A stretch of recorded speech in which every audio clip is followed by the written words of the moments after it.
Let's take a look at the endgame queen versus pawn. So here the attacking side, white, has the queen and is trying to win. The defending side has a pawn and is trying to queen it in order to draw. Now if the defending side has any hope at drawing such a position, his pawn better be on the 7th rank already. If it's any further back, it's pretty easy to stop. So in this position, the defending side's pawn is on the 7th and the king is nearby.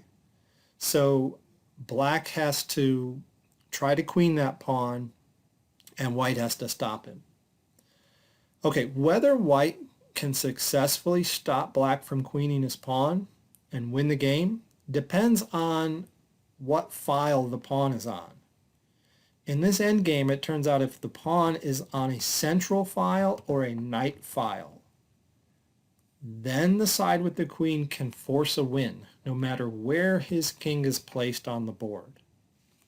But if the defending pawn is on a bishop file or a rook file on the 7th rank, then it has some drawing chances. In fact, it would be able to force a draw if the attacking king is far enough back. So let's see, how is this done? In this position, we have a central pawn, so white should be able to win. And the way he's going to win is he's going to deliver a series of checks to the black king until he can force it to step in front of his own pawn. And once it steps in front of his own pawn, then white will have a tempo to move his king forward. And white will have to get that king all the way forward into the game here to checkmate the black king. Okay, so white begins with queen to c6 check, and the black king doesn't want to step in front of his pawn, so he moves to the b file. The queen approaches with check, king moves back to the c file, come closer with check, moves back to the b file, and at this point we can attack the pawn from d3 and stop it from promoting and forcing the king over to defend it. Then queen to c3 check forces the king in front of the pawn unless he wants to lose it. So now the black king is in front of his pawn, and that gives the white king time to move up. But then the black king slips out, and we have to repeat the process. So this is kind of long and laborious, but we have another series of checks. So check, check, check. Attack that pawn now. Draw that king back towards it. Check from e3, and that forces the king in front. Okay, so the king comes closer, the black king slips out, and we repeat.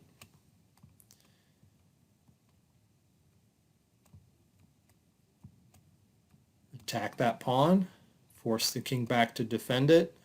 Queen to c3 check forces the king in front of it, and the king moves ever closer. Okay, you can see I'm already on move 18. And unless that pawn moves or something gets captured, you only have 50 moves to do this. So the black king slips out. Queen to e5 check. Doesn't matter if the king goes here or here. Okay, we move forward with check. It is most efficient to defend by moving here. And then queen to e4 check, moving back. And we can't check forever, so we attack the pawn. We stop it from queening, we force the king back to protect it. Queen to e3 check forces the king in front of the pawn, and the king is getting very close here. This king slips out. We can immediately check it from c3, forcing it in front of the pawn, and the white king steps forward again. And now it's a mate in two. Okay, the black king has to move to e1, then we have check and mate. So that's the technique. So white wins against a central pawn on the 7th. Okay, what about a knight pawn on the 7th? Well, the technique is the same, so let's go through it one more time.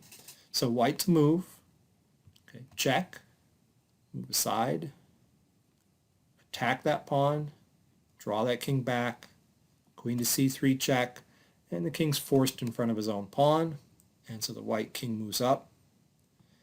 This king is forced to move over to the a file, like here. Then we can check it from a3, forcing it right back in front of his own pawn, and the white king moves up, and then it's a mate in 2. Now you don't have to memorize this technique. It's very natural. Just keep checking that king while you're bringing your queen closer to it, and try to force the king in front of his own pawn. Okay, so what's different about a bishop pawn? Well, with a bishop pawn, black does have a stalemate resource, as we'll see. Let's suppose white tries the same procedure. Okay, queen to d4 check. Now, in order to get stalemated, the black king has to head toward this corner. So it does step in front of its pawn to get to a1, allowing the white king to come up one time. Then it moves over to b1, and the white king checks. Okay, maybe it moves to a2. And then the white king can attack the pawn and stop it from queening and draw this king back to protect it. And then check. And here's where we expect the king to step in front of his pawn so we can make progress with our king, but he doesn't. He moves to a1. And the reason is the pawn is immune. If the queen takes it, it's stalemate. So because of that stalemate resource, there's no progress white can make in this position. The white king will never be able to come any closer. Okay, there's also a stalemate resource with a rook pawn. So here we have a rook pawn on the 7th rank. The white king's very far away, and let's see white attempt to win. So queen to b5 check. Okay, it turns out black can step in front of his pawn right now. He's not afraid of the king coming forward because if he does, that's an immediate stalemate. Okay, so what can white do? Well, he has to leave the b file and let the king back out. Maybe check it.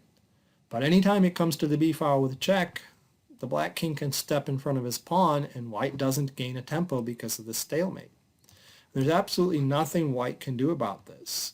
Okay, after moving here, maybe he tries to flush the king out like this. Okay, but don't step in front here. If you do, this is not a stalemate. You're giving white progress. So move here to b1. Check, move here. There's nothing to be done. Check, move here. Okay, you can't force that king in front of its own pawn unless you're on that b file. And then this is a stalemate. So that's a drawn position. Okay. Now we're going to take a look at winning against a rook or bishop pawn. You can win some of those endings, and the way to do it is to have your king closer to the pawn already. So if you're lucky to have your king close enough to participate, then you can have some winning chances. So take a look at this position where black has a rook pawn on the 7th rank. The white king is quite close. Okay, and white's going to win this position. The way he does it is queen to d1 check, forcing the king to b2, queen to d2 check, and now the black king has a choice. If it moves up to the 3rd rank there, or its 6th rank, then we have queen to c1 controlling the queening square, and then we're just going to get, well, would have to queen here. King has no move. We're just going to win that. Okay. Or if the black king in this position had moved to a3, then queen to c1 check, king to b3, and you can always step in front of the pawn and just camp out on the queening square, and there's nothing black can do, and this king can make progress and come over and win the pawn. Okay, so after queen to d2 check, the black king better move up. And he doesn't want to get in front of his pawn because that does give white progress with the king. So he moves to b1. Okay, and at this point, the white king comes forward, allowing black to promote. Now, if black promotes, gets a queen, then the winning technique is to gain the opposition here on the b file with that queen along the 7th rank. Now the point is black has no safe check in this position. Check, checkmate. Okay, there's no safe check.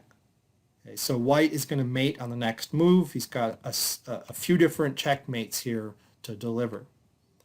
Okay, if I were you and I were black and this were a blitz game, I would recommend playing queen to c3 check, just on the off chance white makes a mistake and captures with his queen and stalemates black. Of course, black should capture with his king and then mate on the next move. Okay, so that's one way to win against a rook pawn if your king is close enough. Try to get to this position where you're going to move forward. Let's see, you're going to move forward with your king and gain the opposition. Okay, let's see another example of winning against a rook pawn when your king is close enough. Okay, here's another way to win. You don't always have to gain the opposition to do it. In fact, this is basically a mate in 2 here. The king can come to d3 and let the pawn queen. And then we have a mate on c2. So I said basically a mate in 2 because I suppose black could under-promote to a knight, stopping the mate in 2. But we won't consider such under-promotions. Queen versus knight is very easy to win. Okay, let's look at a third example of defeating a rook pawn. I love this example. The white king is very far back, and the black king is in front of his own pawn. He's in a stalemate position, and yet white can still win this position. There's only one winning move. Maybe pause the video and try to find it. Okay, the winning move is king to b6. That cuts off the queen so that the king can move out. And now there are 2 winning moves, either king to a5 or king to c5 to make further progress. Now, you don't want to step in the corner again because the king will just block the queen and make even more progress. So instead, maybe black's best defense is to move over to c1 or c2. But then white can win several ways. He can move, for example, to e5 and stop that queen. Okay, and maybe the king comes up to, or moves over to support it. But then we have queen to e1 check, king to b2, and we're in familiar territory here with queen to d2 check. Okay, and we know the king can't come up here without the queen coming to c1. So the king comes back, the white king approaches, lets black queen, and then gains the opposition and wins. Okay, there are also winning chances against a bishop pawn on the 7th rank if the attacking king is close enough, like in this position. Okay, so let's see, how can white win from this position? Well, white can play queen to d2, pinning the pawn, and black doesn't want to lose the pawn, so he's going to stay in contact with it. Suppose he could move to a1 and hope for a stalemate, but in that case the queen can move to c1 check and flush the king out, and it's an easy win. So black stays in contact with the pawn, and now white can come up and gain the opposition, because if black queens, then we have this mate. Okay, and the only other legal move here, besides under promoting, which is easy to take care of, is moving the king over to a1. Okay, in that case, do not take with the queen, take with the king so you don't stalemate. Okay, so white wins because the king was close enough. Let's see a second example with a bishop pawn on the 7th. This is very complicated. The white king is kind of far away from that pawn. This king is kind of far away from the corner that it wants to be stalemated in. White can win this position, but it takes a very precise technique to do it. And this illustrates how complicated this queen versus pawn ending can really be. Okay, the best move in this position is queen to e4 check. The logic behind it is Well, white would like to maybe head over to h1 here and keep the black king out of the corner and then approach with his king to try to win that way. So let's see what happens. This king has 3 squares it can move to. Let's look at each one.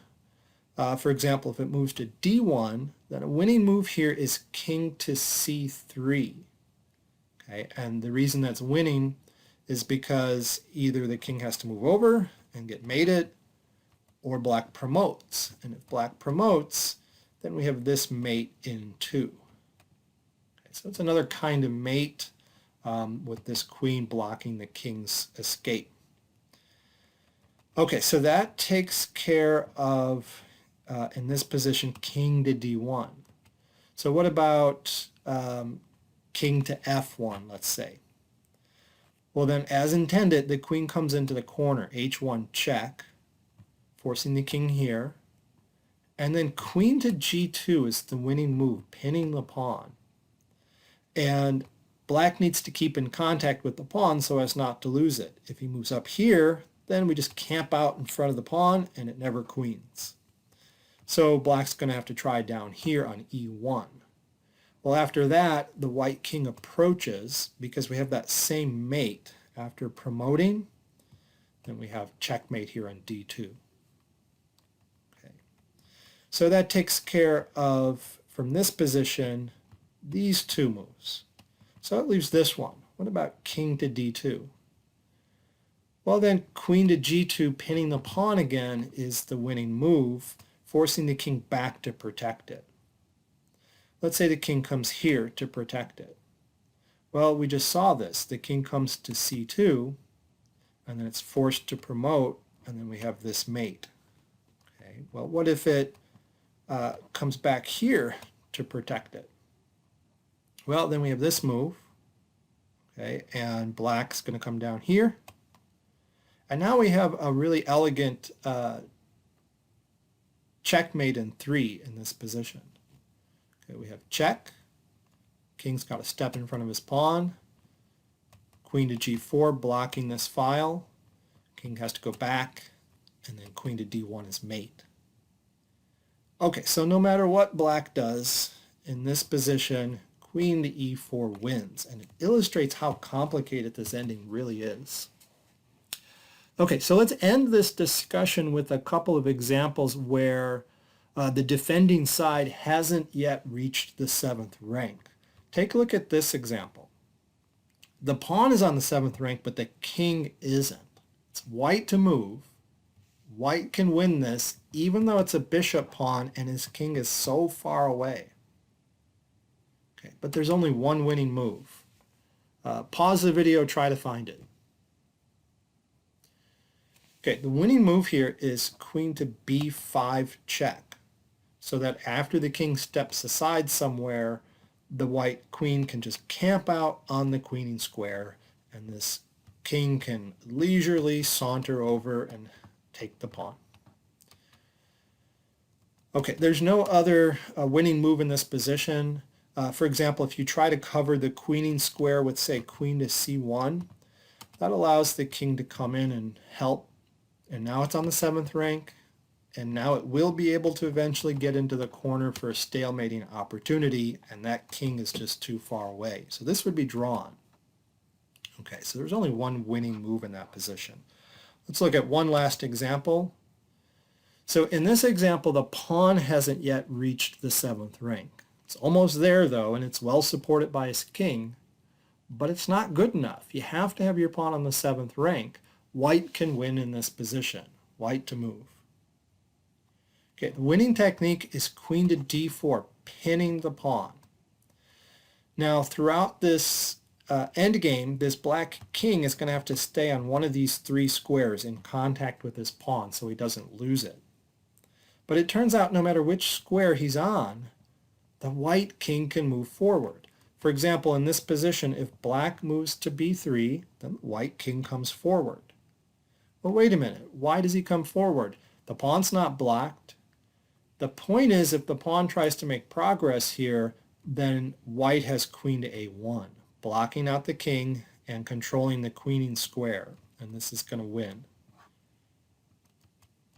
Okay, so pawn cannot be pushed. So the king's going to have to move somewhere. If it moves here, well, it's blocking his own pawn, so the king comes up. If it moves here, well, then the pawn is pinned, so the white king moves up. If it moves here, the white king moves up. As we saw, black cannot push the pawn without that move coming. So eventually, white's going to be able to win because of his king here. All right, and we're going to take that pawn and quickly checkmate. All right, I hope you appreciate how complicated this ending can be, all the nuances, and it's worth studying.